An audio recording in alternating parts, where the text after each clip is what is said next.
A man can write a law. He can write it on fine paper, in careful ink, with the authority of a colonial government behind it. He can write it to say who is human and who is not.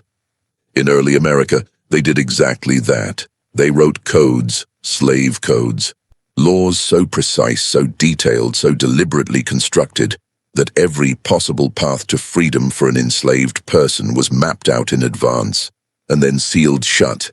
They did not just enslave people, they built a legal architecture to make enslavement permanent. Tonight, we are going to read those laws. We are going to name the people they were written to destroy, and we are going to answer one question, a question that gets asked in whispers, in classrooms, in churches, and around kitchen tables across this country. Why didn't they just leave? The answer is not simple. The answer is not comfortable. But the answer is real. And tonight, you will know it. Virginia, 1640. The colony is barely 30 years old. The English have come to plant tobacco, extract wealth, and build a new world on land that was never theirs to take. And they have a labor problem. Indentured servants, mostly poor white Europeans, are working the fields. But indentured servants have contracts. Their servitude ends. And when it ends, they want land. They want rights. They want a share of what they helped build. The planters look around at their growing estates, at their mounting debts, at the restless men who have served their time and now want something in return. They needed a labor force that would never end, never negotiate, never leave. And so they looked south, to the ships, to the men and women being dragged in chains, from the coasts of West Africa, from Angola, from Senegambia, from the Gold Coast, people who had families, languages, kings, histories stretching back thousands of years. People the colonists had already decided were worth less than the tobacco they would plant with their bare hands. The first laws came slowly, then all at once.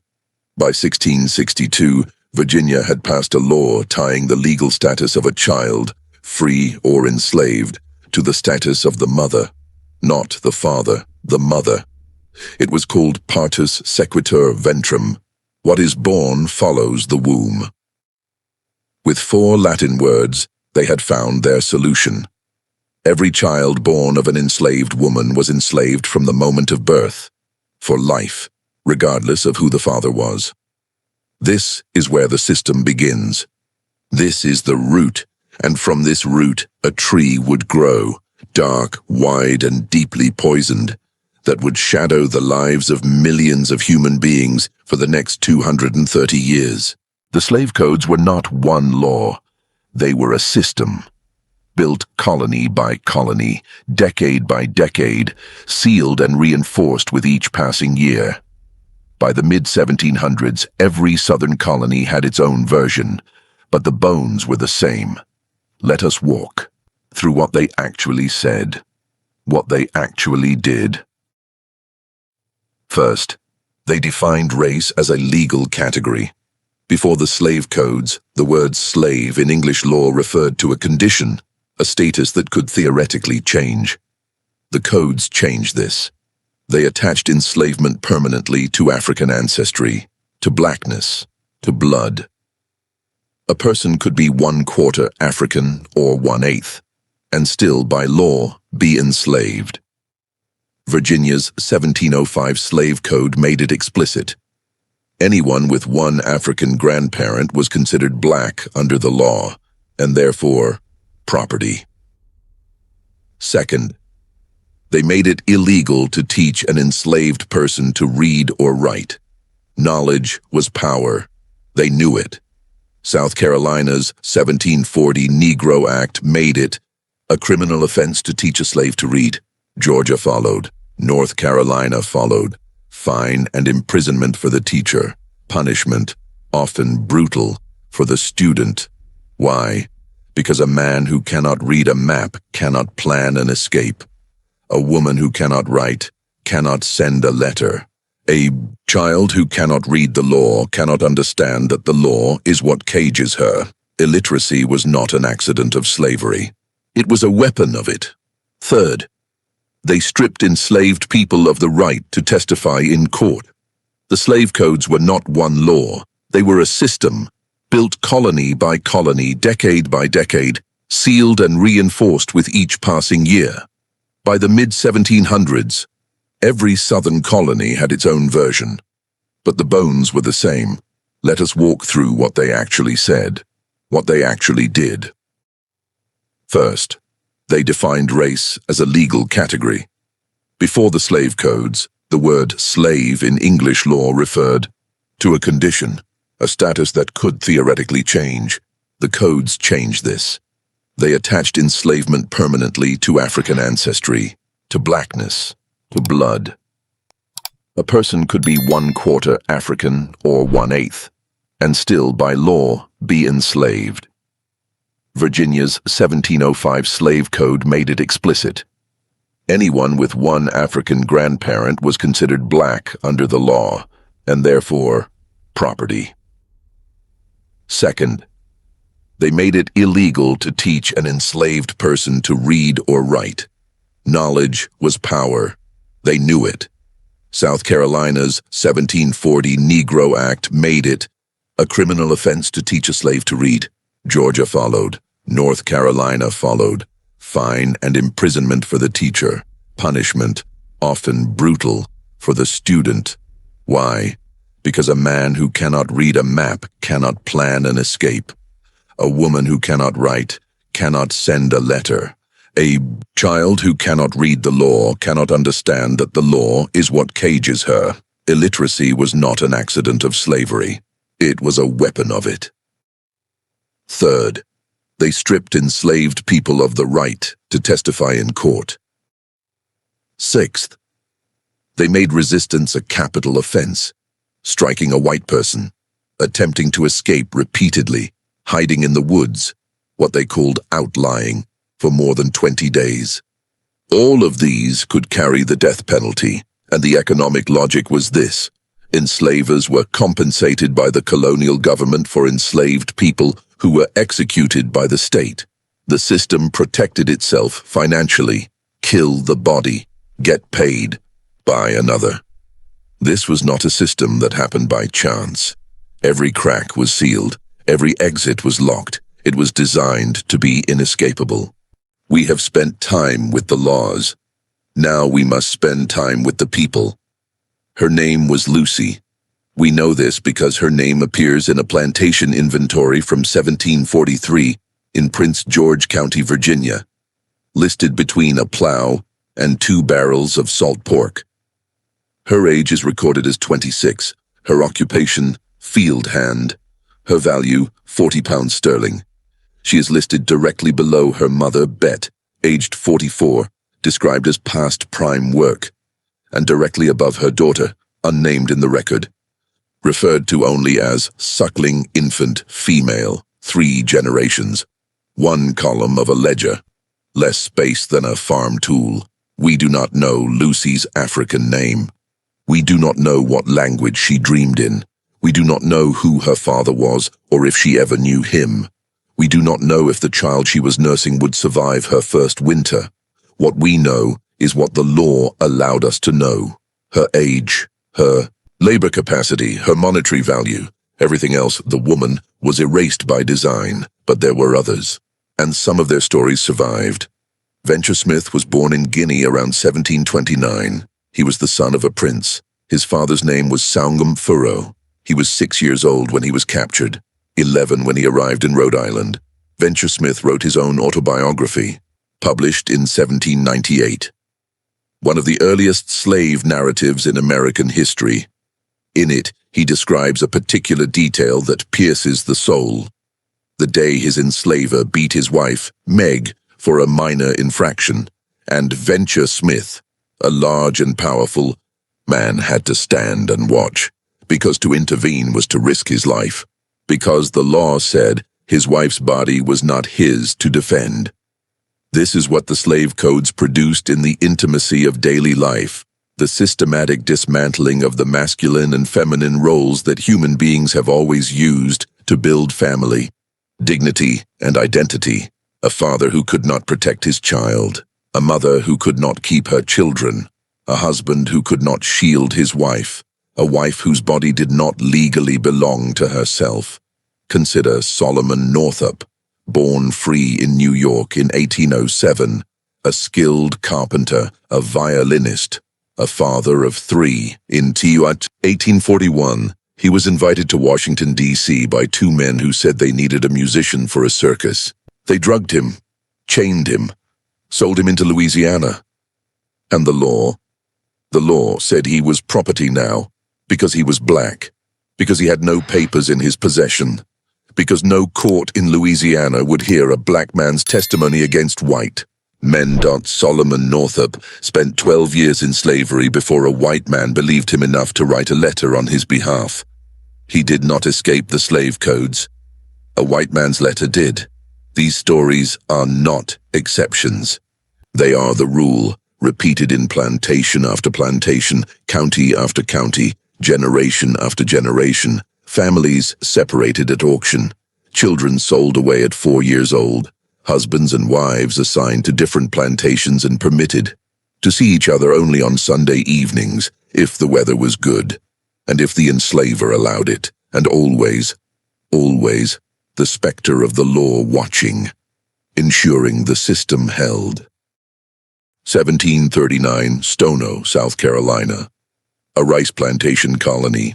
Late September. Just before dawn, a man named Jemmy, Angolan-born, likely Catholic, certainly literate, led a group of approximately 20 enslaved people to a firearms store near the Stono River. They killed the two storekeepers, took the weapons, and they marched. They were heading for Spanish Florida, where the Spanish crown had promised freedom to enslaved people who escaped British territory and converted to Catholicism. They gathered more followers as they moved. By midday, the group had grown to near 100. They were beating drums, carrying a banner, shouting the word liberty as they marched. Liberty. In a colony whose legal codes had made that word illegal for them to even possess. The Stono Rebellion was crushed before nightfall. The colonial militia caught them in a field. Some were killed in the battle. Some were captured, tried summarily, and executed. Their heads were mounted on fence posts along the road. A deliberate message to every enslaved person who might have to pass them on the way to work. But the Stono Rebellion changed American law.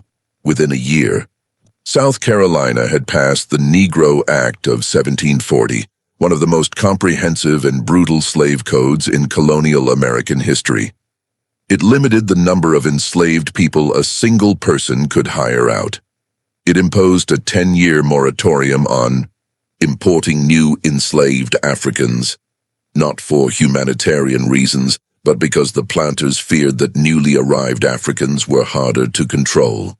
It made it a criminal offense to teach an enslaved person to write, and it made it nearly impossible for an enslaver to voluntarily free an enslaved person without approval from the colonial legislature.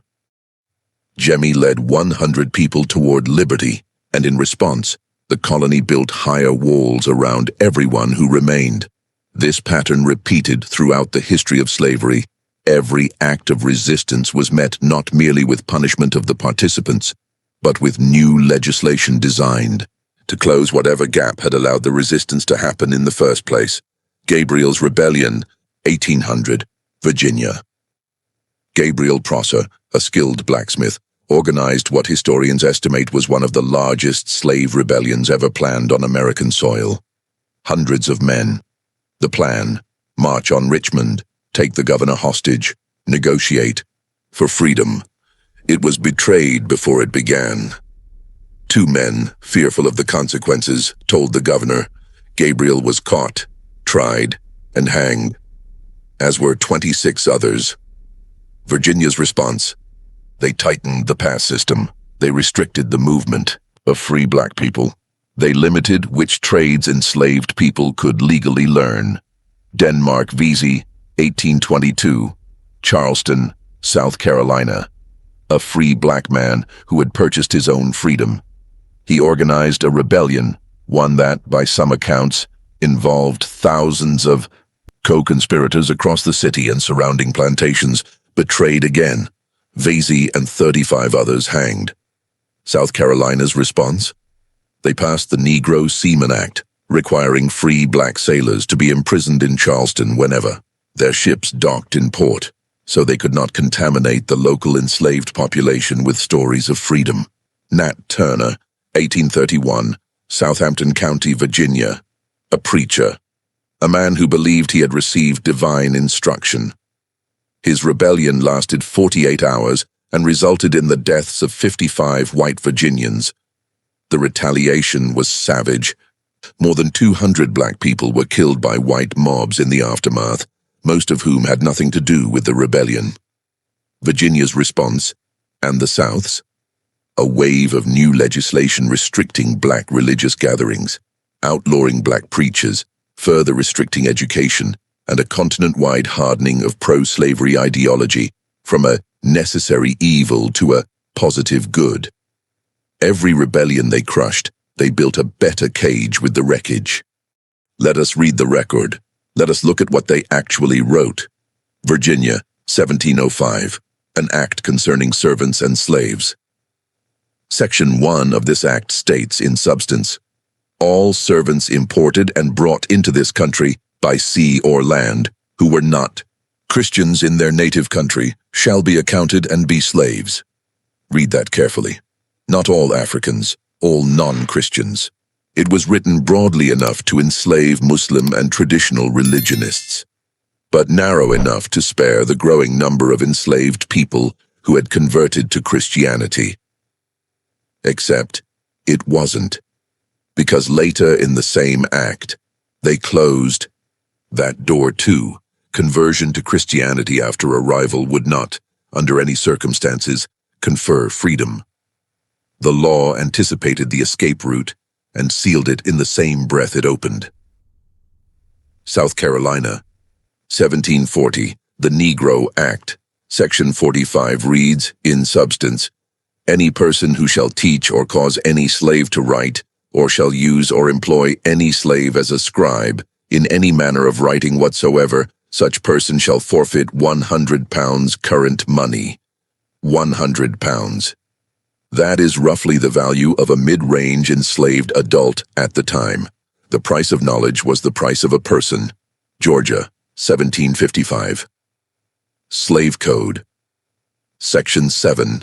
No slave shall be allowed to rent or hire any house, room, store, or plantation, or to keep any boat or to buy or sell any goods, wares, or merchandise without the express permission of their master or owner. This one is crucial and often overlooked. It was not just freedom they were denied, it was commerce, economic personhood, the ability to accumulate anything, to own anything, to participate in the basic human transaction of exchange. They could not rent a room. They could not sell a basket of vegetables grown in their own garden. They could not keep a boat to fish the river that ran past the field where they labored. They were made economically invisible, not just legally invisible, economically invisible. Louisiana, 1806, an act prescribing the rules and conduct to be observed with respect to Negroes and other slaves. This act required enslaved people to render obedience to their masters and all their family. It defined insolence as grounds for punishment, a term so vague it could mean anything an enslaver chose it to mean. It also required that all manumissions, the legal freeing of enslaved people, be approved by a judge and recorded in a public register. Any manumission that did not follow this exact procedure was null and void. An enslaver could promise you freedom with their dying breath. And unless the paperwork was filed correctly, witnessed correctly, and approved correctly, that promise meant nothing. Legally, nothing. And then there are the personal records, the plantation journals and account books. Consider the 1808 inventory of the Randolph plantation in Virginia. It lists among the assets, Tom, male, age 35, blacksmith, value $450. Celia, female, age 28, house servant, value $400. Moses, male, age 14, field, value $250. Maria, female, age 7, not yet useful, value $100. Infant George, male, age 6 months, value $50. Maria is 7 years old, she has a value. Infant George is 6 months old, he has a value. They are not children in this document, they are depreciating assets. And their value would grow, predictably, like compound interest. As they became old enough to labor, they were not born, they were produced. And from their first breath, the system was already calculating what they were worth. The consequences of the slave codes were not abstract. They arrived in the lives of specific people on specific days with devastating and permanent effect. Consider what happened to families. Under the slave codes, an enslaved person had no legal standing to form a marriage that the law would recognize. A wedding between two enslaved people, and these ceremonies did occur with the enslaver's permission, was a social and spiritual act. It had no legal standing whatsoever. This meant that when a plantation was sold, to pay a debt, to settle an estate, to satisfy a mortgage, the law was under no obligation to keep families together. Historians estimate that between 1820 and 1860, in the domestic slave trade from the Upper South to the Lower South, Virginia, Maryland, and Kentucky, to Mississippi, Alabama, and Louisiana, approximately 1/3 of all first marriages among enslaved people were destroyed by sale. 1/3. Between 1820 and 1860, over 800,000 enslaved people were forcibly relocated. Hundreds of thousands of families were torn apart by commerce. The children. Historians who have worked through the slave sale records from New Orleans, the largest domestic slave market in American history, have found that children under the age of 13 were sold separately from their mothers in more than 12% of recorded sales. A child of 4, of 6, of 9, sold alone into the hands of a stranger in a different state, and the law, the slave codes, made this not only legal, but routine. A business transaction, recorded in a ledger, filed with the courthouse. Consider, too, what happened to the labor. The economic logic of the slave codes created a particular cruelty in the Deep South after 1800, when cotton became the dominant crop following the invention of the cotton gin. Cotton required brutal, sustained labor under a sun that could kill. The task system of coastal South Carolina gave way to the gang labor system of the Mississippi Delta, where enslaved people were driven in rows, sun up to sundown, under the supervision of an overseer with a whip. Production quotas were set. If you did not meet your quota, you were beaten. If you met your quota was raised. There was no ceiling. There was no upper limit of what could be demanded of a body that was legally property, and the legal status consequences were generational. Because of partus sequitur ventrum, because status followed the mother. Every child born of an enslaved woman was enslaved from birth, regardless of the father, regardless of what the father looked like, regardless of whether the father was the enslaver himself, and this happened. This happened constantly. The 1860 census recorded approximately 400,000 people classified as mulatto, biracial, among the enslaved population. The number of enslaved people who were directly fathered by white men, including their own enslavers, was substantial. And every one of those children inherited not their father's status, not their father's name, not their father's freedom, but their mother's chains. The law that made rape invisible also made its children slaves. Both cruelties in the same sentence. And yet, they resisted. Not always with weapons, not always with rebellion. Often, most often, with something quieter, harder to see, and impossible to fully crush. They slowed down their work. Historians call it feigned incompetence, a deliberate, calculated slowing of labor. An enslaved field hand who normally picked 300 pounds of cotton in a day might pick 150 if something had angered the enslaver, or if he was protecting a sick fellow worker, or simply because his body needed rest that he was never freely given, the enslavers noticed, and they punished for it. But they could never fully stamp it out. They broke tools. An iron plow blade accidentally struck a stone. A set of reins unknowingly let go of during a critical moment. A field fire carelessly started too close to the barn. Frederick Douglass, whose narrative gave the world one of the clearest windows into what enslavement meant, wrote with careful precision about the way enslaved workers subtly, deniably, deliberately undermined the wealth-producing capacity of the very system that held them. They could not always fight the law, but they could make the law expensive to enforce. They learned to read in secret.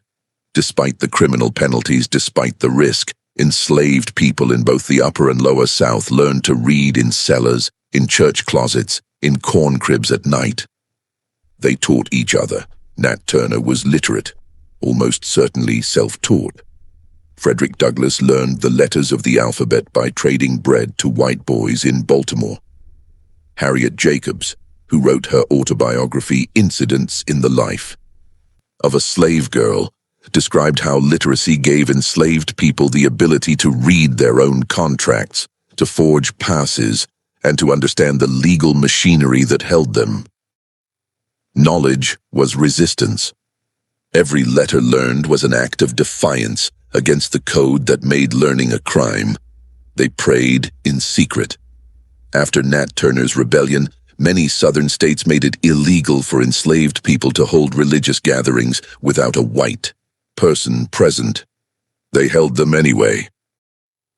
The hush harbors, secret nighttime worship services held deep in the woods, voices kept low, sentinels posted to watch for patrols, became one of the most important institutions in African American history. In those forests, they developed a theology of liberation. They identified with Moses and the children of Israel. They sang coded spirituals. Steal Away to Jesus was not just a hymn. It was sometimes a signal that a meeting was planned, or that Harriet Tubman was nearby. They used the legal system, wherever they could find purchase in it. Some enslaved and formerly enslaved people filed freedom suits, legal petitions claiming they should be free because of a free ancestor or because they had been taken into free territory. Dred Scott was not the first. He was the most famous. And his case in 1857, when the Supreme Court ruled that black people had no rights which the white man was bound to respect, became the darkest moment in American judicial history. But before him, hundreds of others had tried. Some had won. Elizabeth Freeman, known as Mum Bet, sued for her freedom in Massachusetts in 1781, arguing that the state's new constitution, which declared all men are born free and equal, should apply to her. She won. And she helped end slavery in Massachusetts. One woman, one argument, one crack in the wall. And of course, there was the Underground Railroad. Not a railroad at all, but a network of black churches, black families, free black communities, and some white abolitionists stretching from the Deep South to Canada. Harriet Tubman, who called herself Moses, made 19 trips back into slave territory after her own escape. She guided approximately 70 people to freedom. She said she could have guided more if they had believed they could go. She later said, "I never ran my railroad off the track, and I never lost a passenger. Not one. In 19 trips. Through territory where her capture would mean death." The slave codes ended, legally, with the 13th Amendment in 1865. But the logic of the slave codes did not end in 1865. It transformed. The black codes of 1865 and 1866 arrived within months of emancipation, passed by the same Southern state legislatures that had administered slavery. They required black workers to sign annual labor contracts or face arrest for vagrancy. They prohibited black people from owning land in certain areas. They prohibited black people from being in towns after dark without a pass. A pass, the same mechanism, different paper. Slavery ended, The logic that produced it was preserved in new clothing and handed to the next generation. Convict leasing followed. Peonage followed. The sharecropping system, which trapped formerly enslaved families in debt cycles that functioned economically almost identically to enslavement, followed. Jim Crow laws, the legal segregation of every public institution in the South, followed, and then Plessy v. Ferguson, 1896. The Supreme Court ruling on a Louisiana railroad segregation law declared separate but equal constitutional. Black Americans would not see a Supreme Court reversal of that ruling until 1954, 58 years. 2 full generations, and the slave code's most lasting legacy may be the one we are least comfortable naming: the wealth gap. For 246 years of American slavery, 1619 to 1865, the labor of millions of Black Americans produced wealth that was extracted from them and transferred to white Americans, to white institutions, and to the American economy as a whole. There was no reparation. There was no land transfer. There was, famously, Sherman's Special Field Order Number 15, the 40 acres and a mule, which was revoked by President Andrew Johnson within months of being issued. He formerly enslaved received nothing but their freedom. And their freedom, without resources, without land, without legal protection that was actually enforced, without the ability to vote, without terror for nearly a century, their freedom was precarious from the first day. What this means today is contested. How it should be addressed is contested. But the historical fact that a wealth transfer of staggering proportion occurred and was never corrected is not contested by serious historians. It is documented. In the very ledgers that recorded Lucy and Tom and Celia and little Maria, aged 7, and infant George, aged 6 months. The slave codes did not just imprison the people who lived under them. They shaped the country we live in today, the streets we drive on, the neighborhoods we live in, or the wealth we have or do not have. We began with a question. Why didn't they just leave? Now you know the answer. They did not leave because the law said that leaving without permission was a crime. That any white person who saw you on the road could stop you, beat you and return you. That the man who returned you would be paid. That you would be punished, often brutally when you arrived. That if you ran again, the punishment would be worse. That if you ran 3 times, you could be legally killed. They did not leave because they had no map. No money, no legal name that belonged to them, no document that proved they were human. They did not leave because the children they had nursed and loved and sung to sleep might be sold to a different state. The very next morning, if the enslaver learned they had tried to escape, they did not leave because the system and the slave codes had anticipated their desire for freedom and built a wall around it, stone by legislative stone, for more than 200 years. They did not leave because freedom had been made a crime for them, and survival had been made dependent on their compliance, and some of them left anyway, because human beings, when compressed hard enough by the weight of injustice, find cracks in every wall. Harriet Tubman left. Frederick Douglass left. Venture Smith negotiated his own purchase and left. Elizabeth Freeman argued her way out. Dred Scott tried and failed and tried again. The 100 who marched with Jemmy toward the Stono River left, knowing what might happen.